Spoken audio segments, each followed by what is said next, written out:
costume, very similar to this one, and being the Iowa Hawkeye baton twirler. Fortunately, I'm very proud to be here at DMACC, but I'm not the Iowa Hawkeye baton twirler. But I've had lots of really cool opportunities, such as meeting the Iowa Hawkeye and Iowa Cyclone twirlers and twirling on the Notre Dame football stadium. Have you ever wondered what it's like to be a majorette?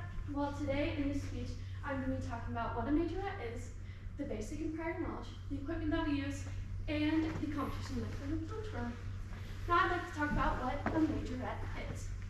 According to the Cambridge Dictionary, a girl who marches as a part of a group while twirling a baton or tossing it during the air, catching it, is the definition of baton twirler.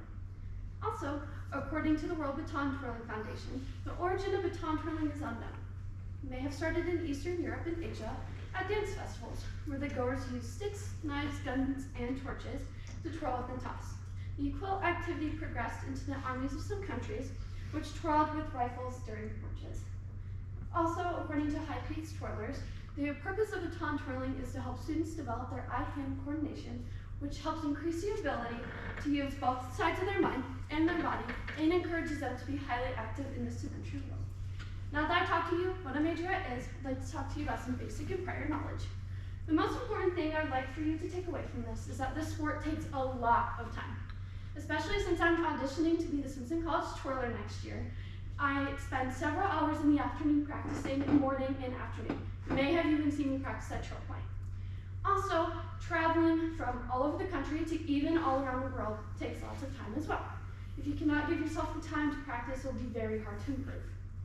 Knowing how to stretch and exercise your body is very important to make sure you don't get any injuries. I have been very fortunate myself and haven't had any injuries, but one of my best friends at the age of 16 unfortunately had double hip surgery because of this sport. Also, knowing how to have a good and positive mindset is very important because it shows at competitions that you want to improve and do better. Lastly, having good technique is very important, as you'll be judged at on competitions. Now that I've talked about the basic and prior knowledge, I'd like to talk about some equipment and some things that majorettes use. So, according to the World Baton Twirling Foundation, the baton is an instrument constructed of steel with rubber ends similar to a car tire. It weighs half a pound, is anywhere from 18 to 32 inches in length. The athlete uses a baton that is sized from the tip of their finger to under their arm and is balanced for dynamic and airflow. This is my baton bag. I've had this since I was 7 years old. And so I am a multiple baton twirler, which means I twirl more than one baton at once. So I have several batons with me at one point.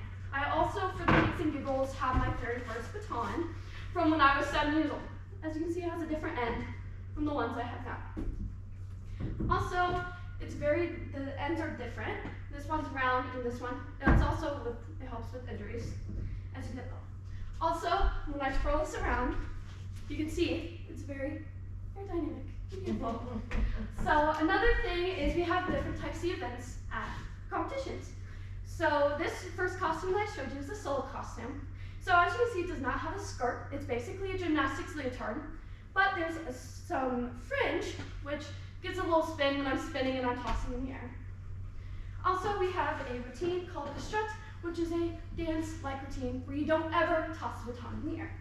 This one does have a skirt, and lots of these other costumes that I have are all hand-sewn by one of my best friend's mom. But according to the Modern Dance Studio, which is a very common place to get your dance costumes, the average cost of a solo costume is $179, which does not include the bedazzling and the E6000 on top of that. Gets expensive all at the end. So as you can see on my strut costume, my mom has very kindly taken hours and put each individual gem on this costume front and back. Another thing that we use is tennis shoes. We practice indoor and outdoor, and we always have tennis shoes on us no matter what. Also, hairspray and bobby pins. Now that I talked about some of the equipment, I'd like to show you the competition left with the baton twirler. Baton competitions are one of my favorite parts of being a baton twirler. We have lots of competitions throughout the year, but they're mostly in the fall and the springtime. Every occasionally we have a really fun competition where there's a certain theme we have to dress up as. So one of my favorite competitions is the Halloween competition in Nebraska, where I got to wear my poodle skirt and I got to model as a 1950s poodle girl. Another fun thing, depending on the event, is the hair. So as you can see, my hair is a more college style for baton twirlers. But we have these hair pieces, which gives the bun more volume, and it's also on a ponytail, so it helps keep my bun more intact. Even though I use several of these at a competition, can't always guarantee on them. Lastly, making lots of friends and lots of people I still talk to this day. I'm very grateful, and I want to thank the sport for my friends. Now that I've talked about the competition life, today I have talked about what it is like to be a majorette, the basics and equipment, competition life in majorette, and what a majorette is. You may see me, do something a little like this, or even like this. I hope you see me. If you see me ever at Trail Point, hopefully on the Simpson Field one day, hope you wave, hope you clap, hope you acknowledge me, because we appreciate that. Thank you. Thank you, Brooklyn.